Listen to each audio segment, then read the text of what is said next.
Hello there, good evening, and thank you for joining us this evening on Rwanda Television News on yet another episode of 360 Degrees. My name, as always, is Sam Kalisa, and this evening we are going to be talking about space technology. In a few, space technology is just the use of outer space in travel or other activities beyond the Earth's atmosphere for purposes such as space flight, space exploration, and Earth observation.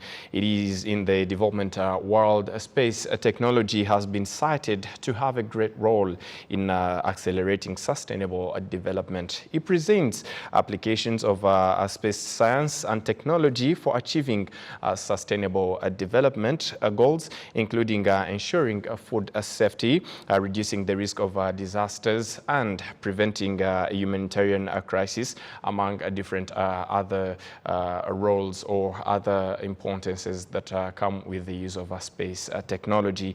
In 2020, Rwanda established the Rwanda Space Agency with a mission of developing Rwanda's space sector towards socio-economic development. Of course, this means that Rwanda wasn't or isn't left behind in this particular matter of space technology. And in this episode of 360 Degrees, we will examine the role of space technology in socio-economic development, looking at the contribution to Rwanda's development agenda.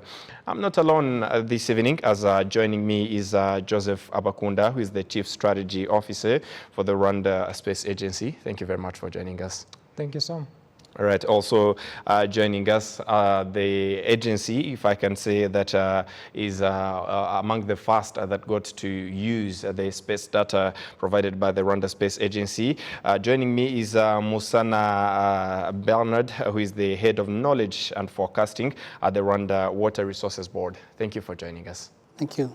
All right. I started by saying that space technology brings about different importances in a country's development, and in the modern world, it is used in different other sectors, including agriculture and different other sectors, actually, by providing the data needed to actually take particular decisions to develop different sectors. To start off, Joseph, maybe if you can help us with the analysis of in regards to Rwanda's space sector and its development and the space technology in general. Where do we stand as of today? For a 2-year-old, I would say we stand we're doing relatively well. As you mentioned, the Rwanda Space Agency was set up about 2 years ago, and this is in the midst of a pandemic. So I think that is testament to the value that space technology is given by the government. All right. We, I think, focused on the low-hanging fruits, or the how do we support ongoing efforts, ongoing initiatives by the government of Rwanda. And so we're very much heavily invested in helping institutions to achieve Vision 2050. All right. Today, I believe we will be, touching a bit of the kind of work we do with the Rwanda Water Board. But that is one of many other institutions that we're working with. All right. That is primarily locally and supporting socioeconomic development. Further afield, there's been a very, very heavy push for what we call space diplomacy. Very recently, we signed to the Artemis Accords, which is a partnership that is led by NASA. But we also, the CEO of the Rwanda Space Agency was in Paris last September, also getting us to be a member of the International Astronautical Federation. So there's been various plays, whether it is in space diplomacy, in supporting socioeconomic development. But one example actually that has been very exciting for us is, if you remember, when I don't know if you followed the news when Apple, the iPhone 14 came out with this new feature of satellite-enabled emergency services. That was because we had a ground station in Nyagatare, which Rwanda was able to help facilitate. So there's been quite an amount of work that I think the government has been heavily involved in. All right. And it excites us to see partners such as the Rwanda Water Board, taking up some of these services. All right. Before we maybe go to the partners and how they're developing, profiting from these particular services already in place, how do you work with those particular partners in bringing about the desired changes? So we deal with partners on a case-by-case basis, but as a rule of thumb, most partners locally, the stakeholders, in this case the Rwanda Water Board, it's very demand-driven. We sit with them, kind of go through an exercise where we understand their pain points, and they're the subject matter experts, whether it's in agriculture, in mining, in infrastructure, in this case with water, and we try and show them how space can actually support or bring efficiencies or help them reduce costs and that kind of thing. So I hope we can actually get into some of the impressions that these stakeholders are actually taking with this. Absolutely. To you, Musana Bernard, regarding the use of space data or space technology in actually ensuring the work of the Rwanda Space Board, where do you stand as of today as the institution? So, Rwanda Water Resources Board has a broad mandate, and it looks not only at the current challenges we have, but mainly on the future challenges we have. And we have, as you said, a lot of pain points. One of our pain points is erosion. Erosion takes 2-3% of our GDP, and this is even underestimated. It kills the investment we have. It destroys irrigation schemes. It creates problems to hydropower. It creates problems to water supply. And it can't ensure us our mandates to be delivered, which is sufficient water and quality water to all Rwandans. All right. So 10 years ago, I'll take you a story probably to make this area, this field is a bit techy. So probably a story will be tell better the narrative we have working with the Rwanda Space. 15 years ago, when people want to do an assessment of erosion control in the country, they were gathering multi-stakeholders together, drive different parts of the country, assess without proper tools and just visually. Even if they are very good technicians, they couldn't do a good work. Right. They were spending a lot of resources and not even being able to give an analytical work that will ease the investment assessment and the implementation afterward. Right. So, and this was done 15 years ago. We already have satellites in the space, and we couldn't benefit because we didn't have the right agencies, the right logistics, the right procurement in place to access space data and technology. And this is where we are really benefiting now. And we are using a lot of data and leveraging from also the analytical capacity that goes with the establishment of Rwanda Space Agency. They have campuses, they're in place of putting infrastructure for analytics that we couldn't have in the country. All right. Yeah. Maybe before we go to break it down on how data is specifically used to actually make sure that we have access to water, be it in quantity and also in quality, as you said, clean water. Back to you, Joseph. You mentioned about Rwanda joining the Artemis regarding, of course, space diplomacy. Maybe if you can tell us more about it. Why did Rwanda decide to join, and of what use will it be to Rwanda space sector? Great. So the Artemis Accords, this is more of a grouping. It's a meeting of the minds. Before the Artemis Accords, the only policy or regulatory kind of best practices that were put together were in the 60s. And that's what we call the United Nations Outer Space Treaty. Right. The Outer Space Treaty, most people in the new space economy consider it a bit outdated, just because then it mainly was considering two big space powers, right? The Soviet Union and the US. And the Artemis Accords are kind of saying our next frontier is going back to the moon. We need to take as many more people, as many more nations with us. And so Rwanda was actually the first African nation to say, we believe this is a vision worth subscribing to. And this is obviously a political decision made at the highest levels of government. Foreign affairs, consulted throughout the entire process.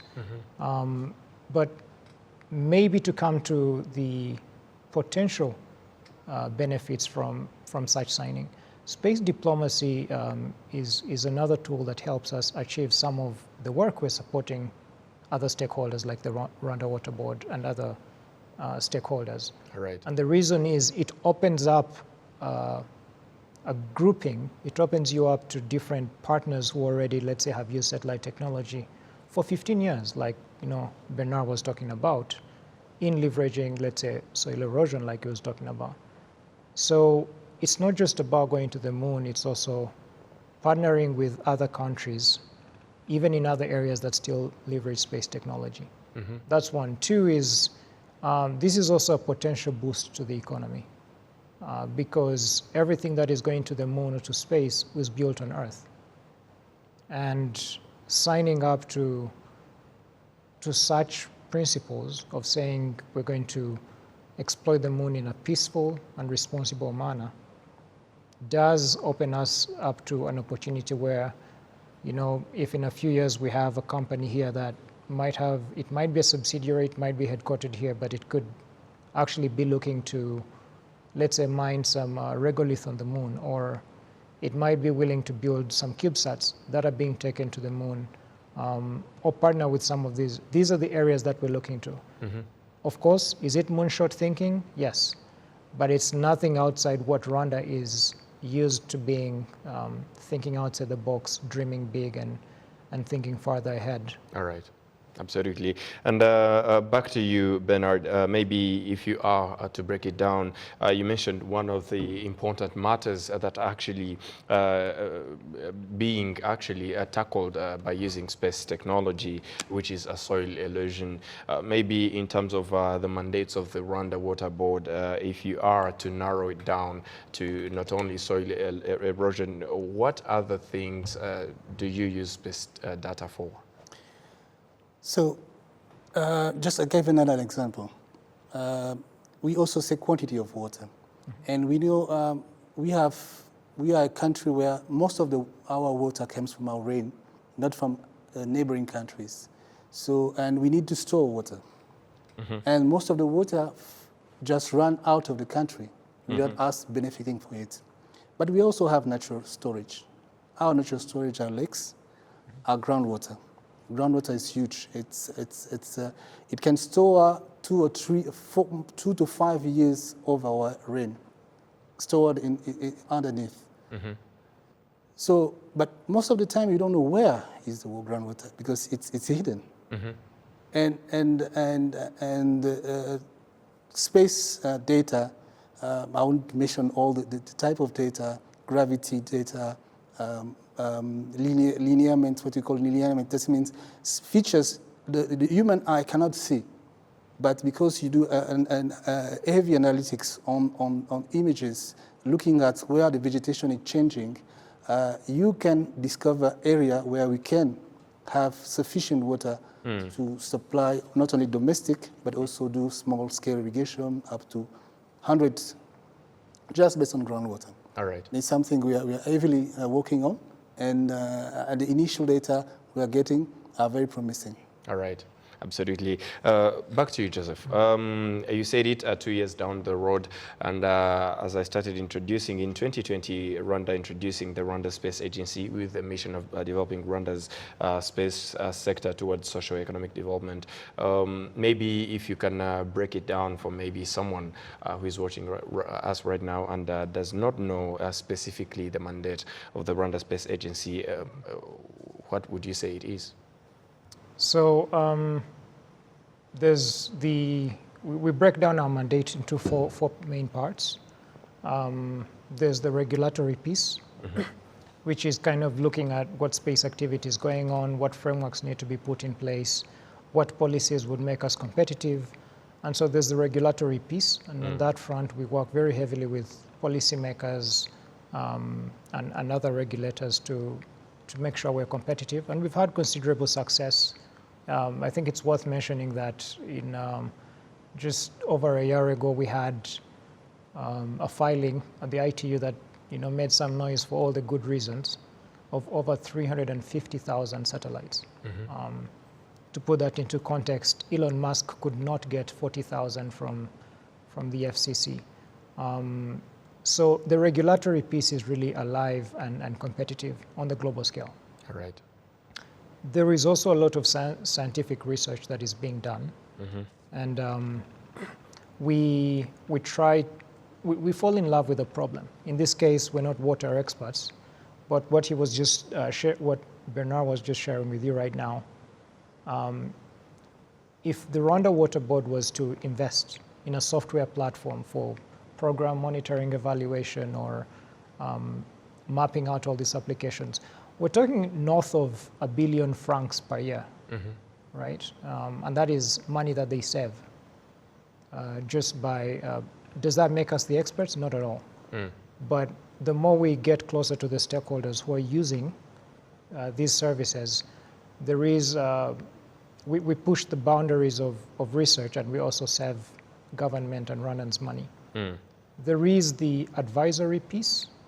We are the primary advisor to government for anything space. And then there is also building cooperation, so space diplomacy that we just touched upon. And we have actually seen considerable success, not just within Rwanda, but even with a couple of other countries on the African continent reaching out to us and trying to know our journey and trying to ask how they can replicate something similar. On the scientific research part, there is something you asked about: how do you help the average citizen know? The example I think Bernard just talked about, soil erosion and water quality. I think if you remember, we did work on a water quality project for them. And here we're trying to measure turbidity. The turbidity, basically, we're trying to see how dense is the water, what sort of particles are in. All right. He didn't want to get into the technical details, but we're basically seeing the reflection of light. If light is reflected really, really deep into water versus if it's just on the surface, that has a different density.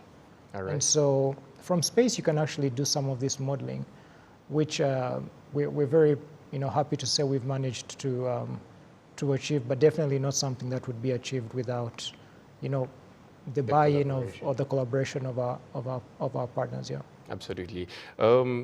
I started by mentioning that space science or space technology is generally helping in achieving the sustainable goals, including ensuring food safety, reducing the risks of disasters, preventing humanitarian crisis, monitoring natural resources, reducing poverty, as well as telecommunications and health in general. Maybe I'll ask this question to both of you. I'll start with Bernard. Maybe if you are to put it in a local context, I would say how. How is Rwanda leveraging on space technology to address all these particular issues, as we, the country, have been in the past years facing issues of climate change, disasters, heavy rains, killing people and destroying property and all that, plus other issues in the agriculture sector that ends up reducing the productivity due to the unforeseen climate change circumstances that cause all these problems thereafter. What can you say is Rwanda really investing in, and how to see that space technology is actually playing a part in reducing all these particular matters and achieving these sustainable development goals? We talked about turbidity. This is related also to the SDG 6. And I'm going now to maybe talk a bit generally onto the climate change question. And generally, if you look at our policy and commitments to the Paris Agreement, we can divide them into two. We have the adaptation and the mitigation. All right. How are we doing?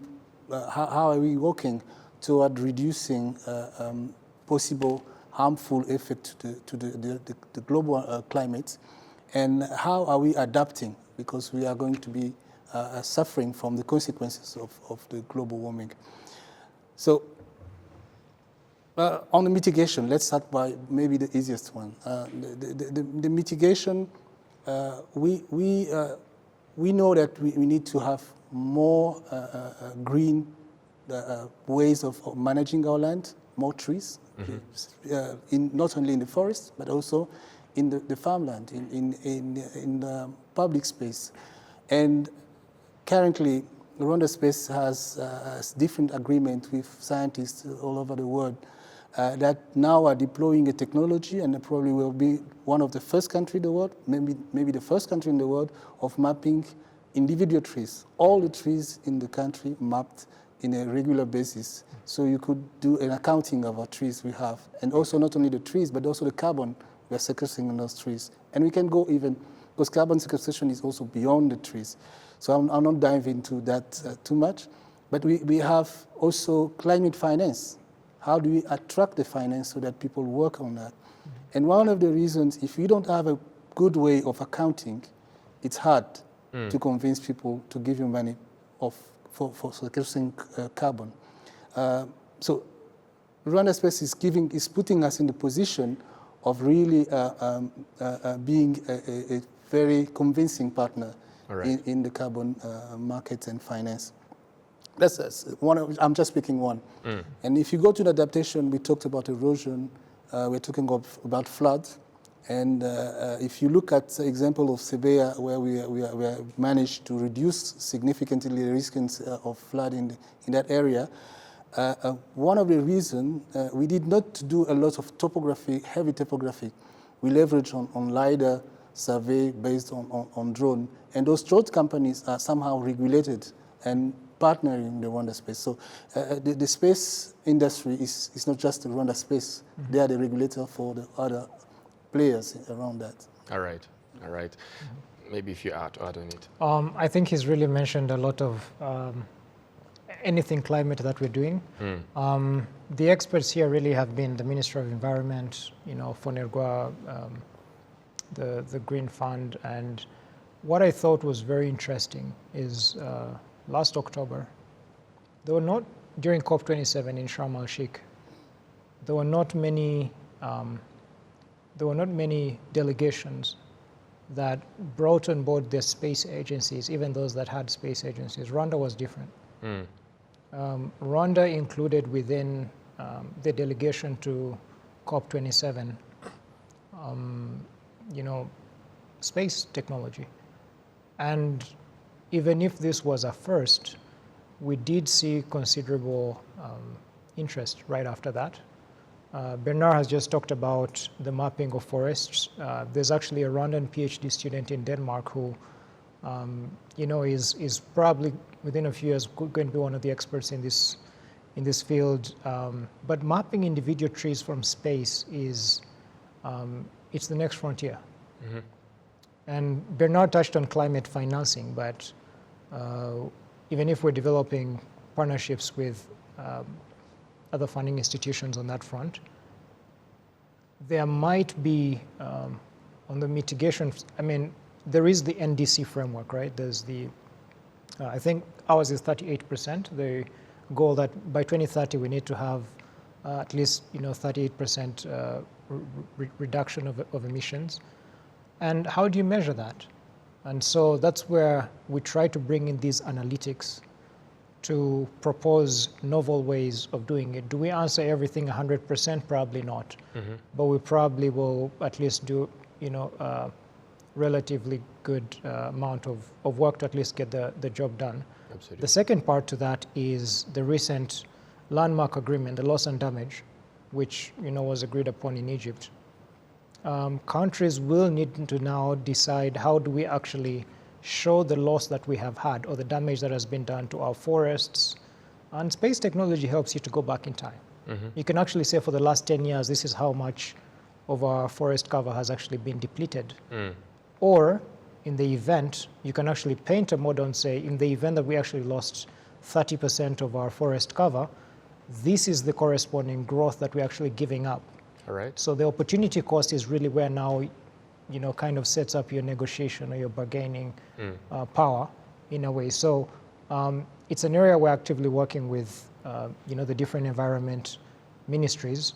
But I'm glad to know, the good thing about environment is it's all interconnected. You're talking about water, and all of a sudden it's a climate issue. You're talking about landslides, and all of a sudden disaster and water all meet together. So it's an exciting time to lend our support. All right. And maybe to go into details, it actually just clocked my mind right now. One of the issues that are being addressed through the Rwanda Water Board is the quality of water, the quantity and access, but also the quality.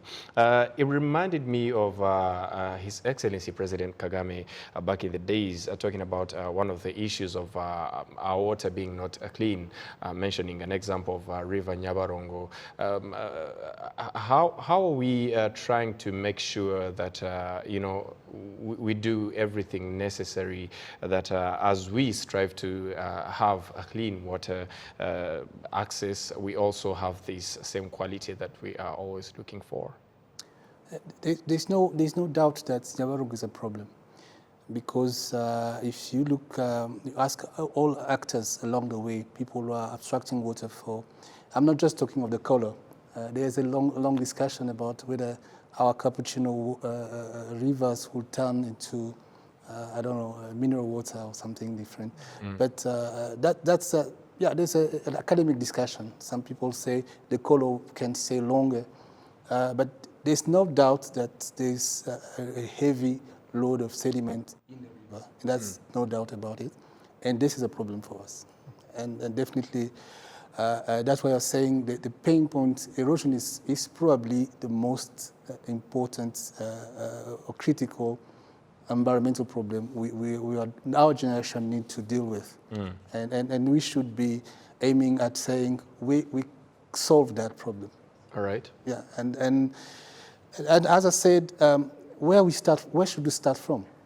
And the space technology gave us a beginning of an answer. You have the models, you have the place where you don't have enough adequate measures, and then you can start by that point. So that all the heavy investments are allocated wisely, and you start having impact. Does it mean that we now know where to start solving this particular issue? Absolutely. We have what we call the National Program for Soil Erosion Control, NAPROSEC, which is a joint exercise with the Minister of Local Government, Minister of Environment, the Minister of Agriculture, all agencies, including mining, toward trying to get all the resources, starting by community. In fact, this is tackling mainly community engagement. But the data we have, and one of the tools we are using are developed by the Rwanda Space. It's an app we are going to deploy with the CEDOs and at the cell level, when they record whatever they are doing. And we track it against our what we call the Chrome DSS, which is the kind of tools where we map where we have more problem. All right. Yeah. Absolutely. To again narrow it, Joseph, how do we see the collected data reflecting activities in various economic sectors of the country? I'm not an economist, but I think one thing that is clear is there is data drives decisions, and it drives good decision making. So to the policymaker who wants to make decisions, the more data he has, but data that informs, that is easy to chew to, and that's where we're really putting our energy. The good thing about the Rwanda Space Agency, really not our work, but more of how the government of Rwanda is really working, is it makes it so easy to, one, have government ministries work together. All right. And so the data sharing issues that you find in other countries are not necessarily here. So I think that gives you a very, very good indicator on the level of trust that government institutions, but obviously a layer beneath citizens also have with knowing government can manage this data or can freely give it. Where Rwanda Space Agency comes in is we've developed what's called a GeoHub. It's a national geospatial data portal. So every data set within the government of Rwanda that can be geolocated is under one roof. And so it makes it easy if Bernard is talking about a hydrological zone, right? And he wants to know how does this particular hydrological zone tie into, the economic development of this area. We can actually highlight insights and say, by the way, the reason this hydrological zone is working or has, higher economic activity than the one next door is because this is a border town. All right. So more trade is actually driving this. That's one front, which I guess could be a good thing. The other thing which it helps is it also helps the water board set in place policies which might say if this continues, the human activity here will actually cause, let's say, more soil erosion, or you will have Nyabarongo will be, dark cappuccino versus, the mineral water that he actually wants. So data, I think, the more data we have, and Rwanda Space Agency helping to use satellite data as a base, having ground truthing and other in situ data is something we've actually seen to be very useful to the stakeholders when making policies. All right. By the way, talking about that, I realized you highlighted something about it, all the data needed being under one roof. Despite working with the Rwanda Water Board, there are different other institutions in different sectors that actually need the data provided by the Rwanda Space Agency. We can talk about mining, we can talk about agriculture and different others. How do you make sure that there is, if I can say, interconnectivity of these various institutions and in different sectors that need the data from the Rwanda Space Agency to drive their decisions?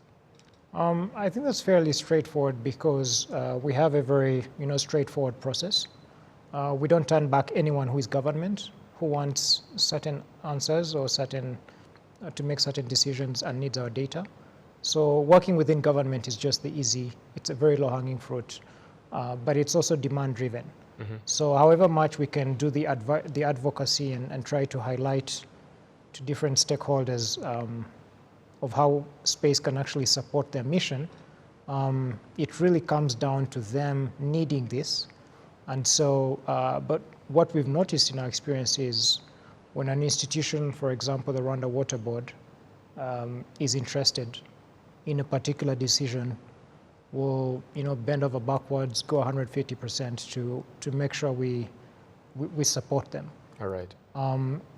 For someone who is not government, we're still working on, for example, helping the private sector leverage some of this technology.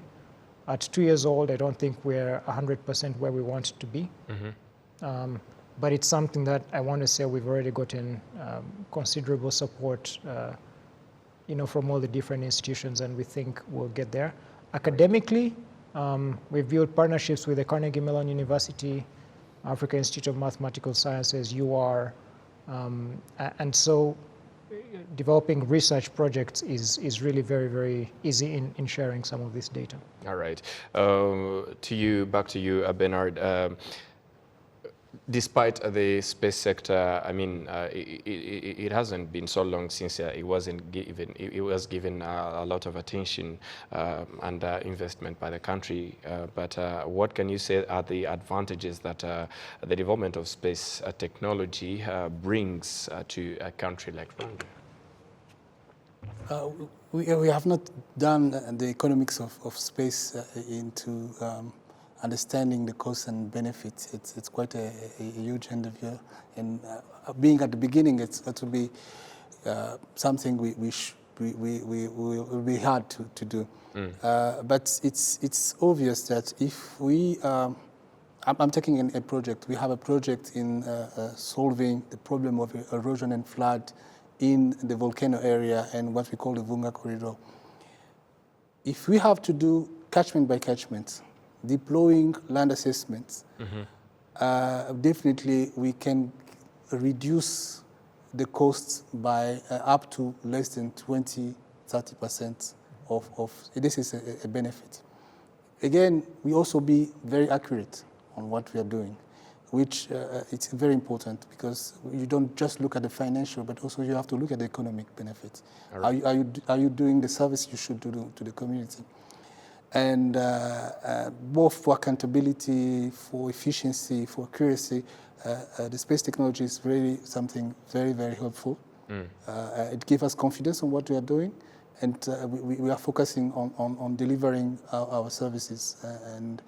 And it makes the government also more and more playing its initial role, I think, which is helping others to being an enabler more than an actor, because there we can plan, we can mobilize resources, we can ask people to deliver, we can engage private sector, and we can still keep track of what they're doing and with a very high accuracy. Absolutely.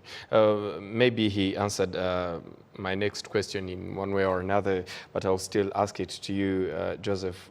Who benefits from the existence of the Rwanda Space Agency? I think it would be very difficult if you ask me who does not benefit.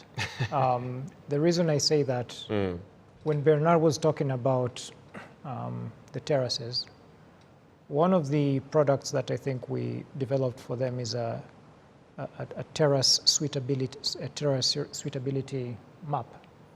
And in this case, and there's a lot of literature that has gone into this, but basically the recommended terraces are, if a mountain is beyond 47%, ideally not more than 12% of slope, that's kind of the sweet spot for where to build terraces. All right. But we're in a hilly country, so sometimes you actually save someone like the water board from, because they're not going to measure, or if they did, it's just going to take a lot of time. So trying to help them over a map and narrow down the areas that they're supposed to build their terraces, that's actually turned out to be something useful to them. The second part is actually monitoring. So there is knowing this is all the areas that are at high risk for erosion, and they have indices from low risk all the way to high risk. But there are times where knowing is not enough, because they also sometimes, all right, this is very high risk, but what if it's high risk and was already had interventions 5 years ago where there are already terraces? That doesn't tell the full story. So helping them know this is high risk, but actually there is no intervention for the last 5 years. That is analytics that we've managed to do in-house.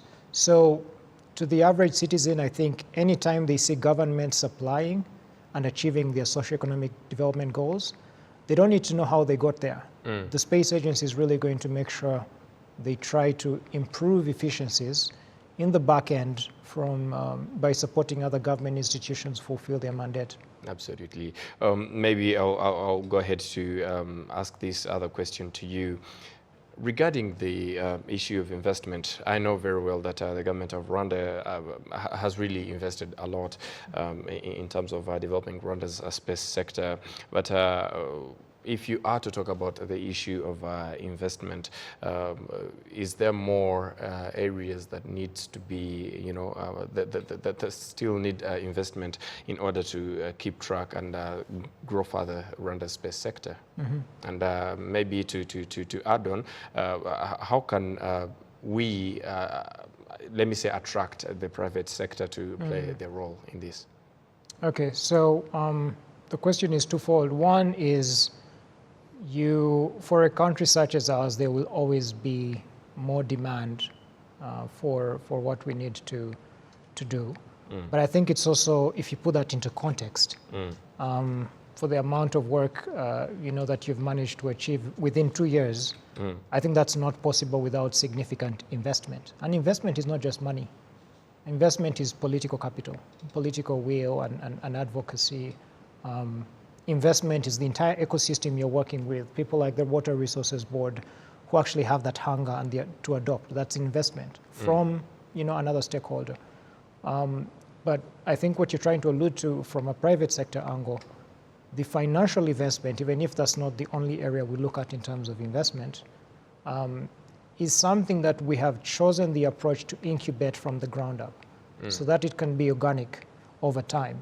So however much we are hungry for growth in that area, we're in no rush because we don't want to make mistakes. We kind of want to, crawl, walk, then run. All right. And that's the approach that we've chosen.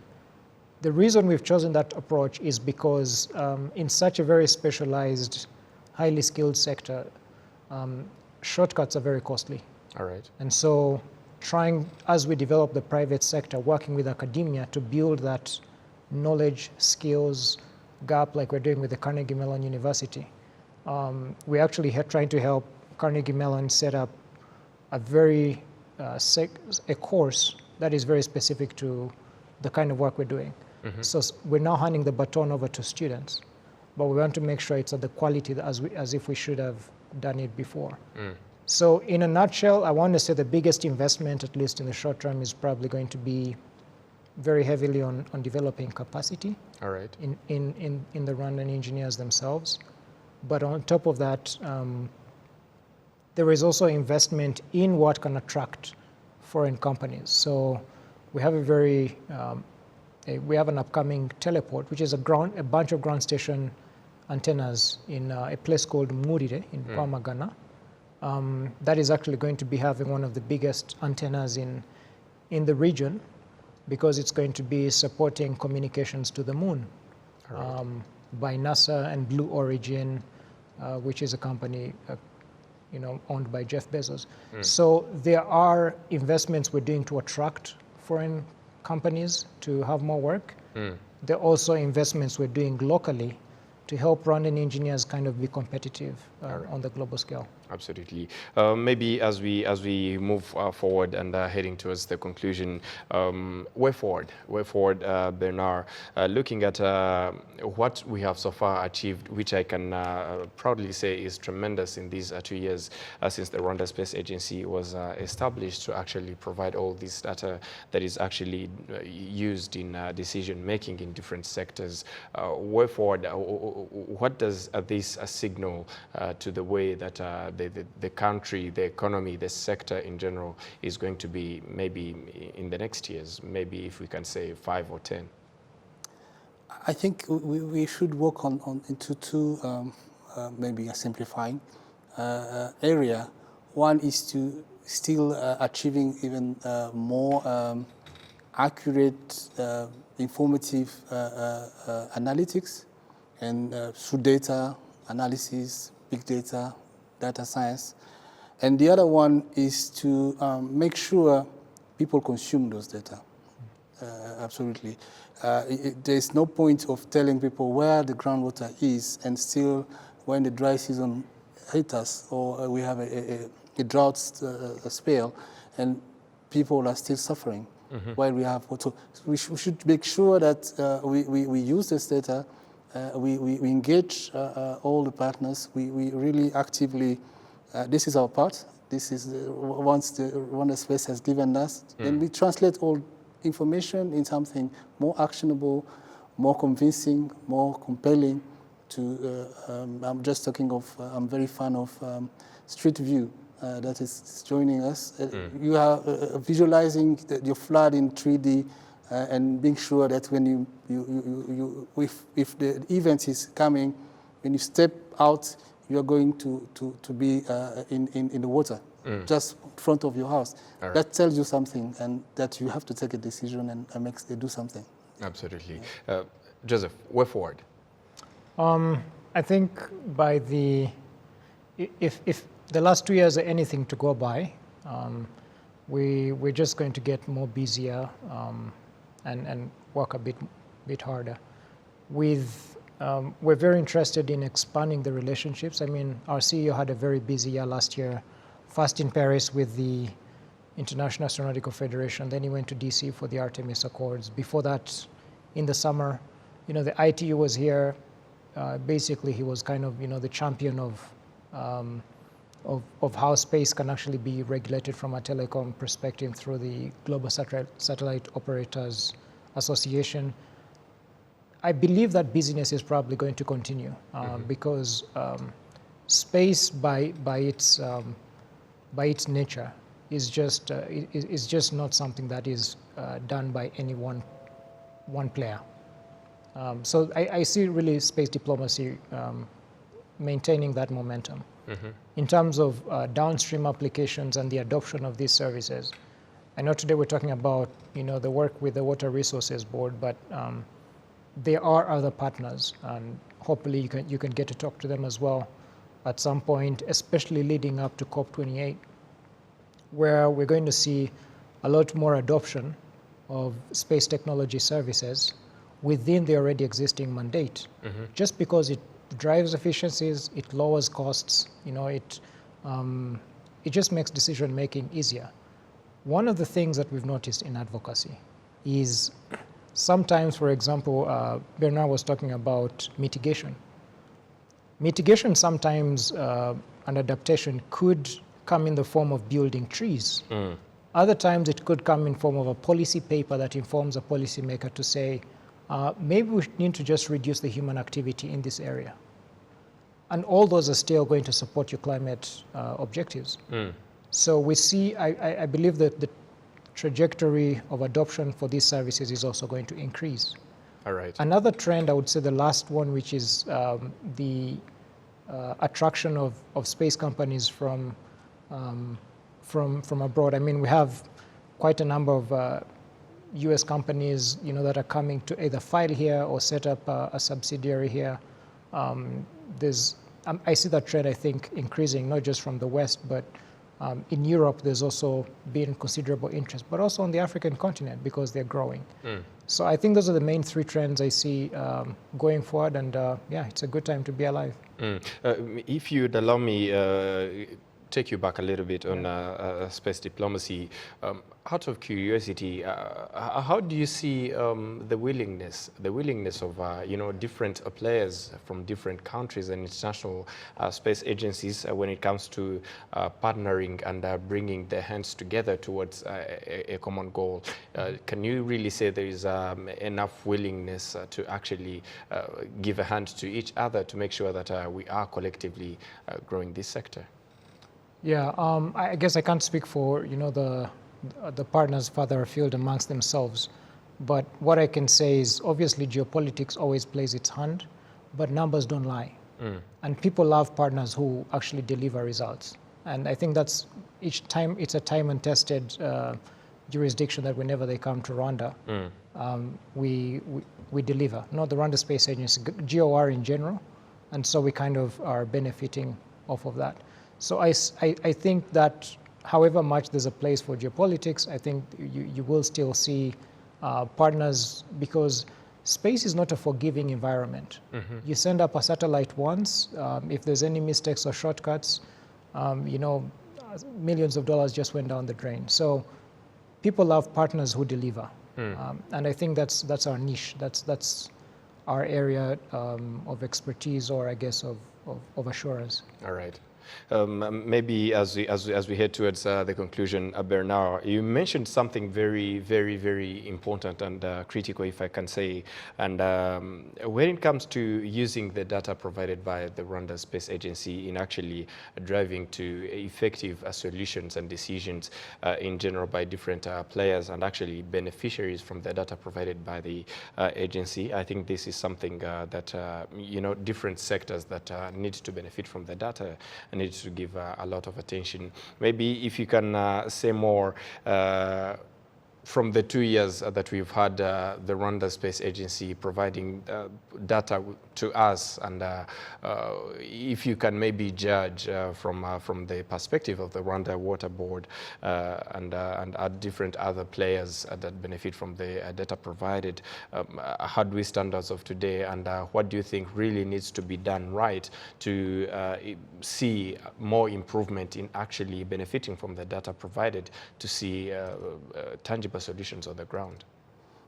As a new good, I would say we need to organize this value chain.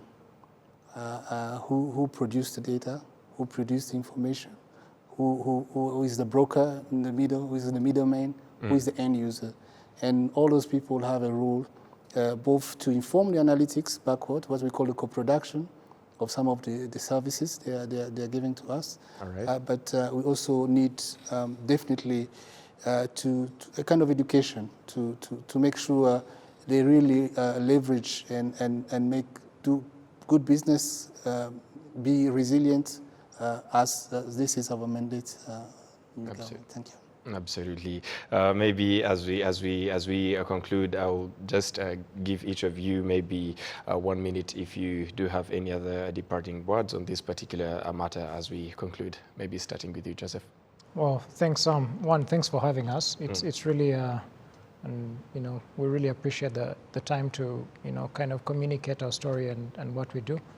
But I think really thanks overall to the different government stakeholders who are willing to work with some of the data that we do and share with us their expertise of validating the data.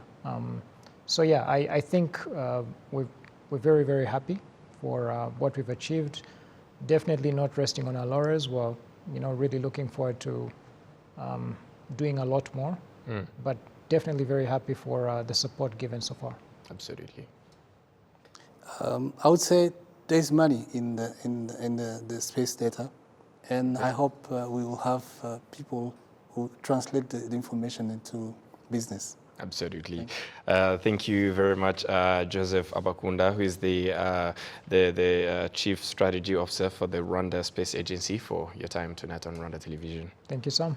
Thank you very much, Musana Bernard, the Head of Knowledge and Forecasting at the Rwanda Water Resources Board, for your time on RTV tonight. Thank you. All right. And this brings us to the end of this edition of 360 Degrees. On behalf of the entire production as well as the technical team that made it happen, thank you for being with us. Up until next time, stay safe and have a good evening.